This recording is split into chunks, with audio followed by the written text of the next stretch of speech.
ঋষির ভালোবাসা দেখে অবশেষে ঋষিকেই ভালোবেসে ফেলল উজি। সম্পূর্ণ জানতে হলে ভিডিওটিতে একটি লাইক করে দেখতে থাকো। গল্পের শুরুতেই দেখা যায় অবশেষে দাদু সেই ভিডিও ফুটেজটা জোগাড় করে ফেলেছে। দাদু তো ব্লগিং করতে করতে কোন সময় পৌঁছে গিয়েছিল ক্যাটারিংয়ের ছেলেদের কাছে।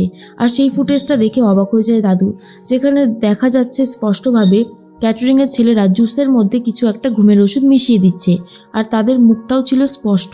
এসব দেখার পর দাদু তো পুরোপুরি চমকে যায় আর বলে এক্ষুনি আমাকে পুলিশের কাছে যেতে হবে, আর সেখানে গিয়ে এই ফুটেজটা দেখাতে হবে, তাহলেই ধরা পড়ে যাবে। যখনই সেই ফুটেজটা দেখাতে আসবে তখন ভাবতে থাকে কার কাছে যাবে। এর মধ্যেই তিমির বাবুকে শাসাতে থাকে ফোনে ভানু, আর বলে এই মুহূর্তে আপনি কোথাও বেরোবেন না, আপনি যদি বেরোন তাহলে কিন্তু আমরা বিপদে পড়ে যাব। তাই বলছি এখন বুকে সাহস নিয়ে সবটা চুপচাপভাবে সামলে যান, আগে এই নিশা সুস্থ হোক, তারপরে একটা ব্যবস্থা হবে। তিমির বাবু বলে কিন্তু এইভাবে আমি আর কতক্ষণ থাকবো, এরপর তো ধরা পড়ে যাব। শোভাদেবী তো সবাইকে ব্যাগপত্র গোছাতে বলেছে, কলকাতায় ফিরে যাবে। আমি বুঝতে পারছি না কি করতে চলেছো তোমরা। তখনই ভানু বলে যেটা বললাম সেটা করুন, এখন মাথা খাবেন না, বলেই ফোনটা রেখে দেয়। এর মধ্যে তিমির বাবুর সাথে দাদুর ধাক্কা লাগে আর বলে আরে জানেন শিবনারায়ণ বাবু, ওই ক্যাটারিংয়ের ছেলেরা জুসের মধ্যে যখন ওষুধগুলো মেশাচ্ছিল তখন আমার ব্লগিং ক্যামেরায় সব কিছু ধরা পড়ে গেছে। আমি এখন পুলিশকে এই ফুটেজটা দেখালেই সব সত্যি জানা যাবে, কারণ ক্যাটারিংয়ের ছেলেদের মুখগুলো পুরো স্পষ্ট দেখা যাচ্ছে। আর এটা শোনার পরেই তিমিরবাবু ভয় পেয়ে যায় আর ভাবে এই রে, তাহলে তো আমাদের পুরো গ্যাংটা ধরা পড়ে যাবে, কি করব আমি এখন। এরপরে দাদু হঠাৎ করে অসুস্থ হয়ে পড়ে, মাথা ঘুরে পড়ে যায়, ফোনটাও পড়ে যায়। তখনই তিমিরবাবু ভাবে এটাই সুযোগ, ফোন থেকে ভিডিওগুলো তাড়াতাড়ি করে ডিলিট করে দেয় আর তারপরে সবাইকে ডাকতে শুরু করে যে মেসোমশাই অসুস্থ হয়ে পড়েছে। এরপর সবাই মিলে দাদুর কাছে চলে আসে, দাদুকে সুস্থ করার চেষ্টা করছে। অন্যদিকে কাকুমণিরা চলে গেছে হসপিটালে আর বলে ঋষি এখন বিভা কেমন আছে। তখনই ঋষি বলে অবস্থা তো খুব একটা ভালো সেটাও বলবো না, খারাপও নয়, এখন স্টেবল আছে, চিকিৎসা চলছে, দেখা যাক ডাক্তারবাবু কখন বিভাকে ছাড়তে রাজি হন। তখনই কাকুমণি বলে কিন্তু বিভার এগুলো কি থেকে হয়েছে সেটা কি জানা গেল। তখন ঋষি বলে না, এখনও ওরা সেইভাবে বলতে পারছে না, যতক্ষণ না বিভার জ্ঞান ফিরছে ততক্ষণ আমরা কিছুই জানতে পারবো না, বুঝলে তো। কাকুমণি বলে সেটাই তো দেখছি, কি যে হচ্ছে, একের পর এক দুর্ঘটনা ঘটেই চলেছে। এর মধ্যেই তখন কাকুমণি বলে এই যে জ্যোতি, তাড়াতাড়ি করে তৈরি হয়ে নাও, আমাদেরকে কলকাতায় ফিরতে হবে, এই মুহূর্তে আমরা আর এখানে থাকতে রাজি নই। তখনই ভয় পেয়ে গেছে জ্যোতি আর বলে কি বলছেন কি, আমি আমার দিদিকে ফেলে যাব কি করে, আমাদের তো সেভাবে কেউ নেই। কাকুমণি বলে আরে তুমি কি করে ভাবলে তোমার দিদিকে ছেড়ে তোমাকে যেতে বলছি, আমরা ওকে নিয়ে চলে যাব কলকাতায়, কোনো একটা নার্সিংহোমে ভর্তি করে দেবো। দুর্জয় তখন বলে হ্যাঁ, আমাদের চেনা জানা অনেক নার্সিংহোমই তো রয়েছে, আর সেখানে একদম ভালো ট্রিটমেন্ট হয়, তুমি তোমার দিদিকে নিয়ে আর চিন্তা করো না, তোমার দিদি তো এখন আমাদেরও আত্মীয় নাকি, আমরা একদমই ছেড়ে দেব না। ঋষি তখন বলে চলো জ্যোতি আমরা ফ্রেশ হয়ে নিই, কাকুমণি একদম ঠিক কথাই বলেছে। এই বলেই ঋষি জ্যোতির হাত ধরে নিয়ে চলে যায়। অন্যদিকে ঋষি চলে যাওয়ার পরে তখনই কাকুমণি, শঙ্খ, ঐশী, দুর্জয় সবাই মিলে অফিসারকে বলে দেখুন অফিসার, আপনি কিন্তু এখানে কড়া পাহারায় থাকবেন। আমার কেন জানি না মনে হচ্ছে এদের পুরো ফ্যামিলিটাই একটা রহস্যজনক সব কিছু।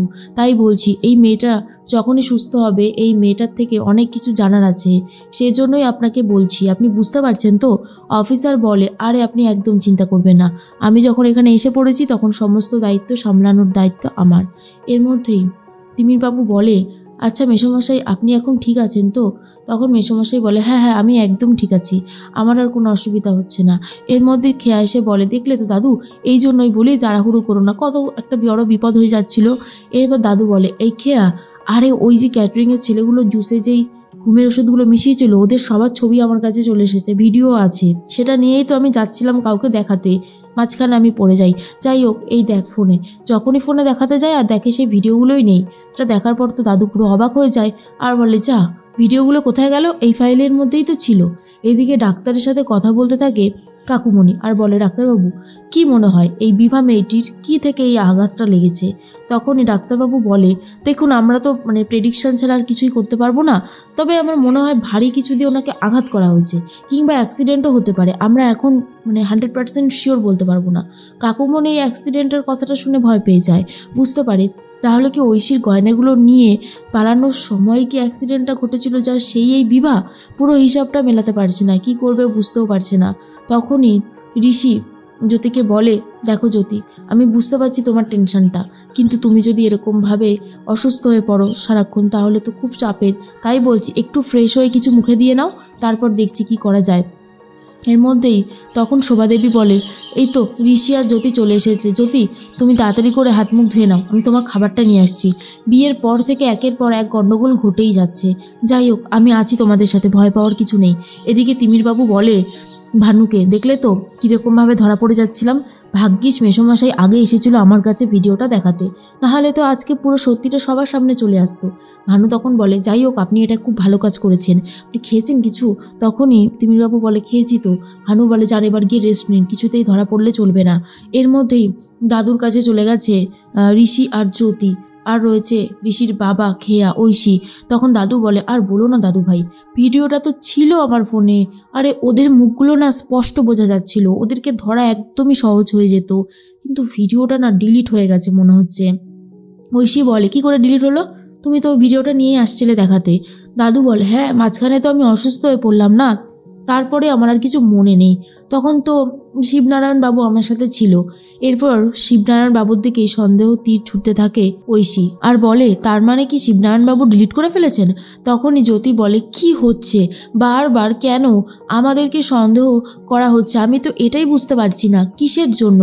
ঠিক সেই মুহূর্তেই মনে মনে একটা কথাই ভাবছিল ঋষি, যে কেন যে সন্দেহ তীরটা বারবার করে ওদিকে দেখাচ্ছে।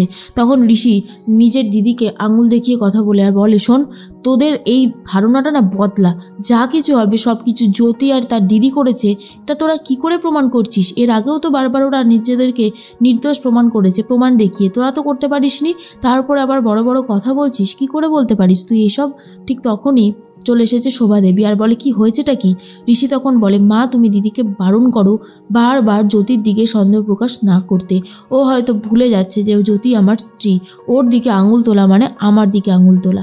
ঋষির এই ব্যবহার দেখে চমকে যায় জ্যোতি আর ভাবে, ঋষিবাবুকে কি বলবো, ভগবান নাকি শয়তান?